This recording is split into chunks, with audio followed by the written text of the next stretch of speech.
Så gik der 15 år. Så gik der tid med det. Da da da da da da da da da.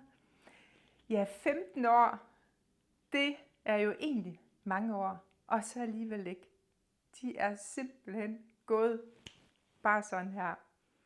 Fra den lille butik over på hjørnet i Søndergade, over til den store butik, også på Søndergade.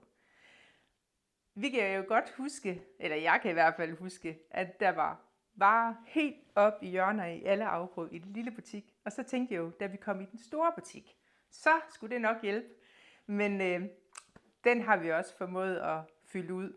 Og det er jo egentlig lidt jeres skyld, kære kunder, fordi I kommer jo og køber det, og vi hører, hvad I siger. Vi elsker at købe ind og købe det, I godt kan tænke jer. Og uden jer var der jo heller ikke noget Blondehuse i dag. Og derfor vil jeg gerne takke jer varmt i dag, fordi I har fulgt os i alle de her år. Og derfor glæder jeg mig også til at fortsætte derudad, og Blondehuset skal være forhåbentlig en del af jeres liv, også i fremtiden.